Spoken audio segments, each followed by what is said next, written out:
Jesus Christ, the Muhammad of the Quran?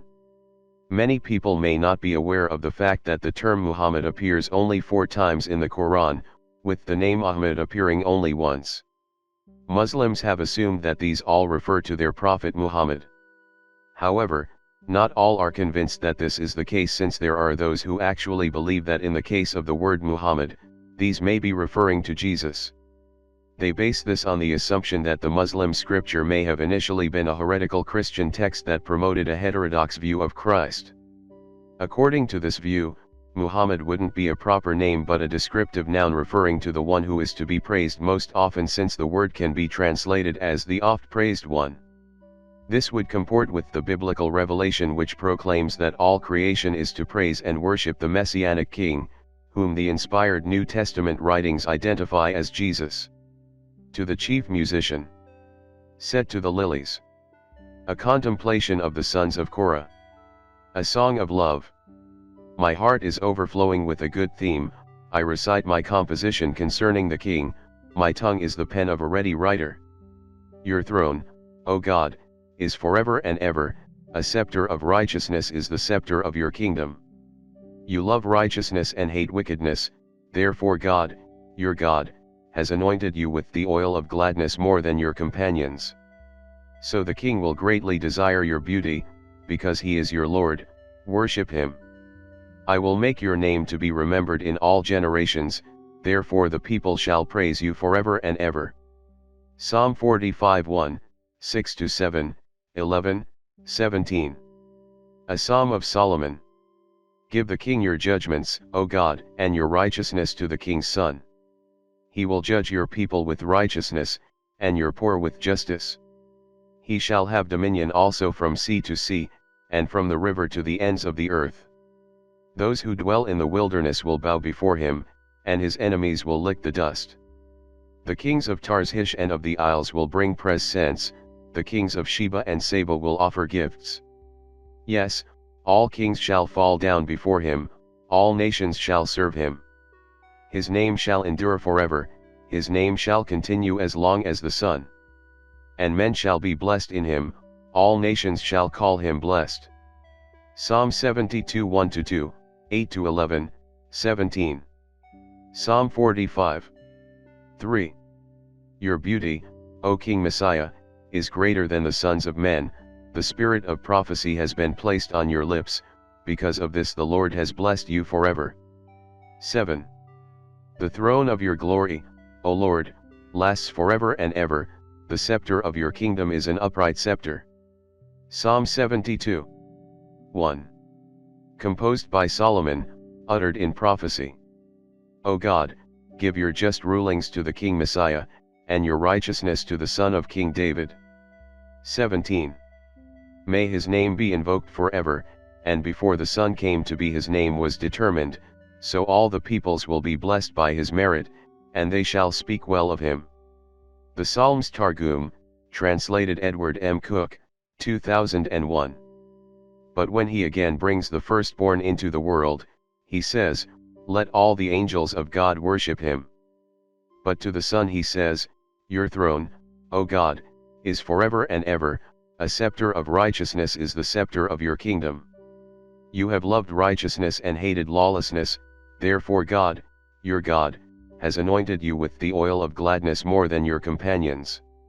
Hebrews 1:6, 8-9. I watched till thrones were put in place, and the Ancient of Days was seated, his garment was white as snow, and the hair of his head was like pure wool. His throne was a fiery flame, its wheels a burning fire, a fiery stream issued and came forth from before him. 1,000 thousands ministered to him, 10,000 times 10,000 stood before him. The court was seated, and the books were opened. I was watching in the night visions, and behold, one like the Son of Man, coming with the clouds of heaven. He came to the Ancient of Days, and they brought him near before him. Then to him was given dominion and glory and a kingdom, that all peoples, nations, and languages should serve him. His dominion is an everlasting dominion, which shall not pass away, and his kingdom the one which shall not be destroyed. Daniel 7 9-10, 13-14. Until thrones were set up and established to sit in judgment, one for judgment for the nations of the world and one for charity for Israel.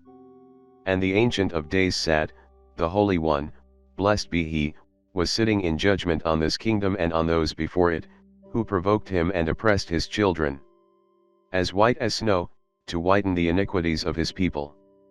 And the hair of his head was like clean wool, he cleanses himself of the merits that the nations have before him, and he pays them all their reward in this world. In Leviticus. Rabbah. Of fire, as translated of fire. A burning fire, as translated a burning fire. The complete Jewish Bible with Rashi commentary. One like a man was coming, that is the King Messiah. And, up to the Ancient of Days, who was sitting in judgment and judging the nations. Came, arrived, reached. ibid.habad.org. But he kept silent and answered nothing. Again the high priest asked him, saying to him, Are you the Christ, the Son of the Blessed? Jesus said, I am. And you will see the Son of Man sitting at the right hand of the power, and coming with the clouds of heaven. Mark 14:61-62. But he, being full of the Holy Spirit, gazed into heaven and saw the glory of God, and Jesus standing at the right hand of God, and said, Look! I see the heavens opened and the Son of Man standing at the right hand of God. Acts 7:55-56. Who are Israelites, to whom pertain the adoption, the glory, the covenants, the giving of the law, the service of God, and the promises, of whom are the fathers and from whom, according to the flesh, Christ came, who is over all, the eternally blessed God. Amen. Romans 9:4-5. I charge you therefore before God and the Lord Jesus Christ, who will judge the living and the dead at his appearing and his kingdom. Finally, there is laid up for me the crown of righteousness, which the Lord, the righteous judge, will give to me on that day, and not to me only but also to all who have loved his appearing. And the Lord will deliver me from every evil work and preserve me for his heavenly kingdom. To him be glory forever and ever. Amen. 2 Timothy 4:18. Now may the God of peace, who brought up our Lord Jesus from the dead, that great shepherd of the sheep, through the blood of the everlasting covenant, make you complete in every good work to do his will, working in you what is well pleasing in his sight, through Jesus Christ, to whom be glory forever and ever. Amen. Hebrews 13:20-21. If anyone speaks, let him speak as the oracles of God. If anyone ministers, let him do it as with the ability which God supplies, that in all things God may be glorified through Jesus Christ, to whom belong the glory and the dominion forever and ever. Amen. 1 Peter 4:11. But grow in the grace and knowledge of our Lord and Savior Jesus Christ. To him be the glory both now and forever. Amen. 2 Peter 3:18.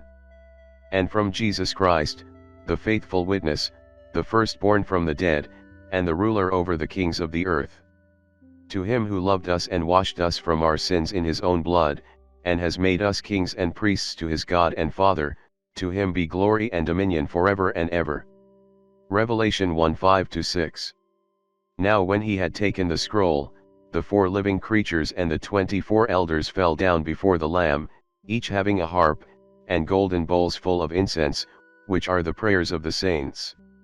And they sang a new song, saying, You are worthy to take the scroll, and to open its seals, for you were slain, and have redeemed us to God by your blood out of every tribe and tongue and people and nation, and have made us kings and priests to our God, and we shall reign on the earth. Then I looked, and I heard the voice of many angels around the throne, the living creatures, and the elders, and the number of them was 10,000 times 10,000, and thousands of thousands, saying with a loud voice, Worthy is the Lamb who was slain to receive power and riches and wisdom and strength and honor and glory and blessing. And every creature which is in heaven and on the earth and under the earth and such as are in the sea, and all that are in them, I heard saying, Blessing and honor and glory and power be to him who sits on the throne, and to the Lamb, forever and ever. Then the 4 living creatures said, Amen. And the 24 elders fell down and worshipped him who lives forever and ever.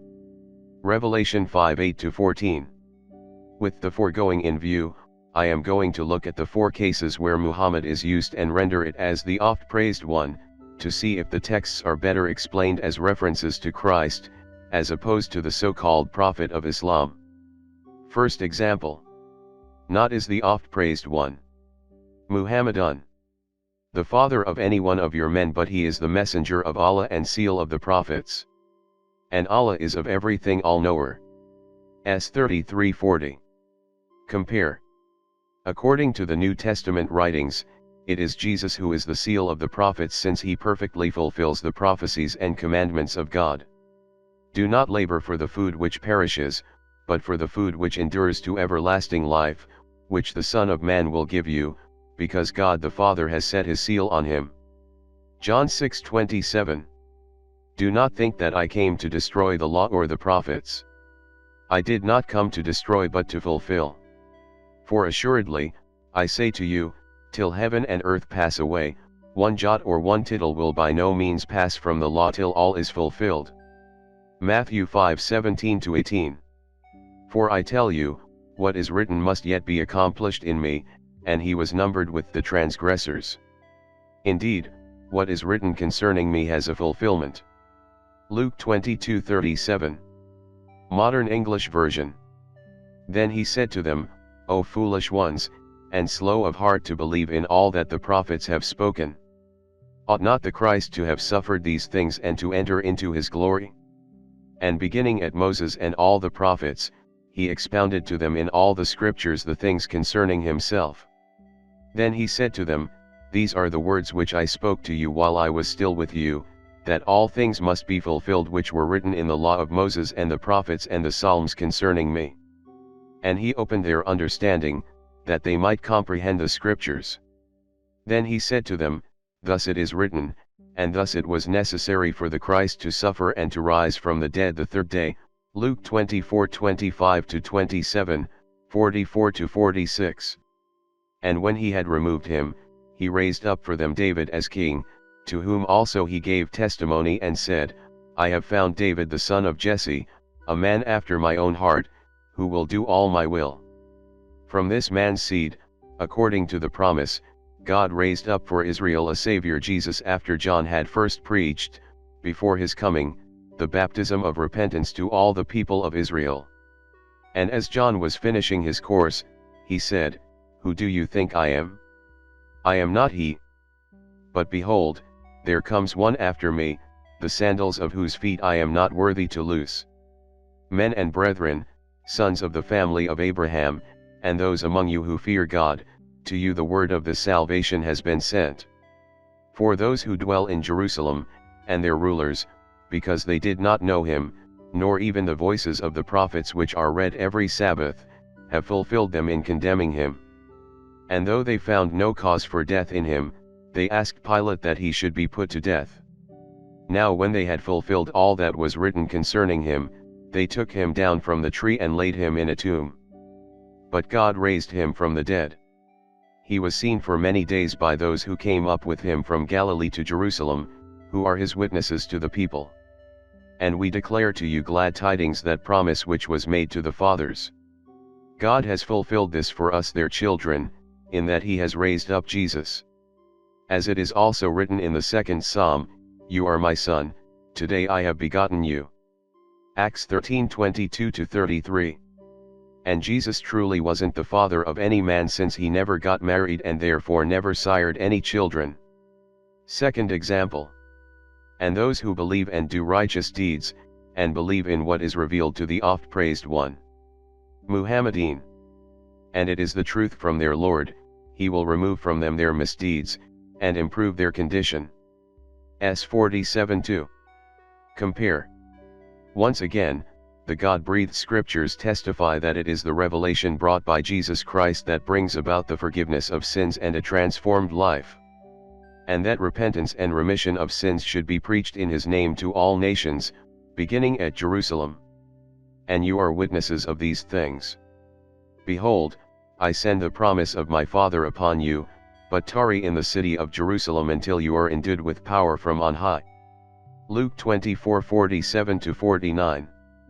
Then Peter said to them, Repent, and let every one of you be baptized in the name of Jesus Christ for the remission of sins, and you shall receive the gift of the Holy Spirit. Acts 2:38. To you first, God, having raised up his servant Jesus, sent him to bless you, in turning away every one of you from your iniquities.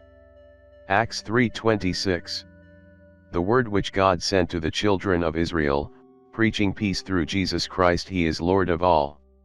And he commanded us to preach to the people, and to testify that it is he who was ordained by God to be judge of the living and the dead. To him all the prophets witness that, through his name, whoever believes in him will receive remission of sins. Acts 10:36, 42-43. Him God has exalted to his right hand to be Prince and Savior, to give repentance to Israel and forgiveness of sins. Acts 5:31. Therefore let it be known to you, brethren, that through this man is preached to you the forgiveness of sins, and by him everyone who believes is justified from all things from which you could not be justified by the law of Moses. Acts 13:38-39. And he brought them out and said, Sirs, what must I do to be saved? So they said, Believe on the Lord Jesus Christ, and you will be saved, you and your household. Acts 16:30-31. Or do you not know that as many of us as were baptized into Christ Jesus were baptized into his death? Therefore we were buried with him through baptism into death, that just as Christ was raised from the dead by the glory of the Father, even so we also should walk in newness of life. For if we have been united together in the likeness of his death, certainly we also shall be in the likeness of his resurrection, knowing this, that our old man was crucified with him, that the body of sin might be done away with, that we should no longer be slaves of sin. For he who has died has been freed from sin.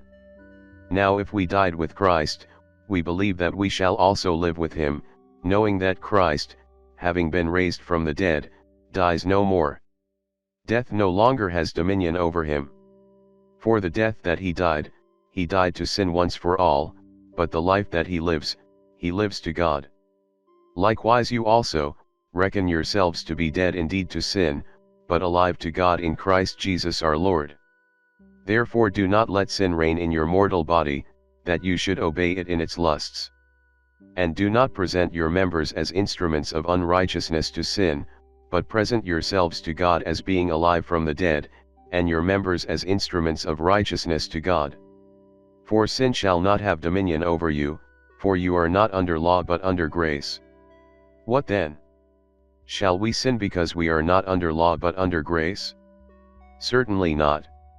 Do you not know that to whom you present yourselves slaves to obey, you are that one slaves whom you obey, whether of sin leading to death, or of obedience leading to righteousness? But God be thanked that though you were slaves of sin, yet you obeyed from the heart that form of doctrine to which you were delivered.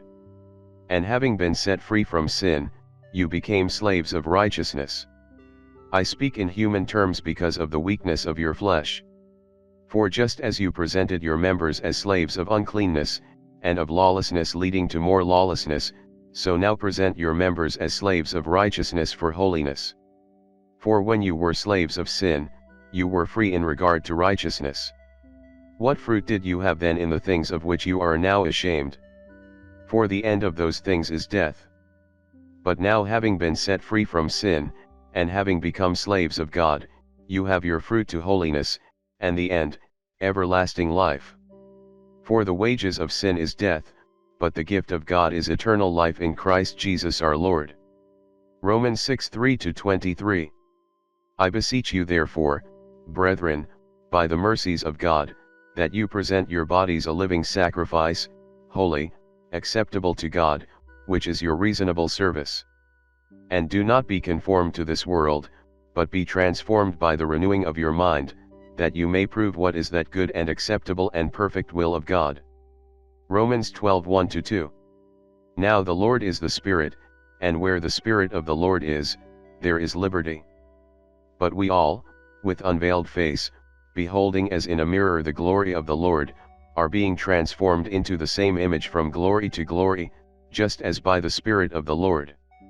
2 Corinthians 3:17-18. Therefore, if anyone is in Christ, he is a new creation, old things have passed away, behold, all things have become new. Now all things are of God, who has reconciled us to himself through Jesus Christ, and has given us the ministry of reconciliation, that is, that God was in Christ reconciling the world to himself, not imputing their trespasses to them, and has committed to us the word of reconciliation.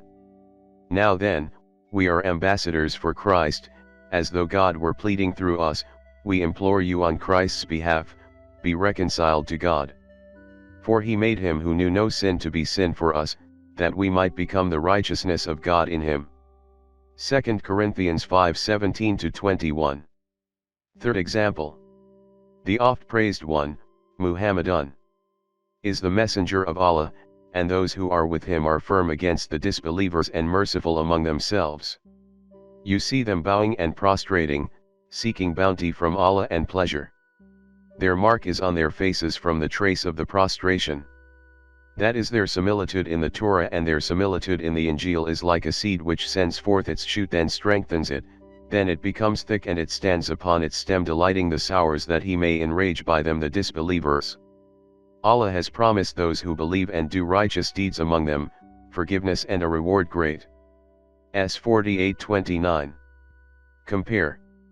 Amazingly, the Quran cites the following Markan parable as the gospel. And he said, the kingdom of God is as if a man should scatter seed on the ground, and should sleep by night and rise by day, and the seed should sprout and grow, he himself does not know how. For the earth yields crops by itself, first the blade, then the head, after that the full grain in the head. But when the grain ripens, immediately he puts in the sickle, because the harvest has come.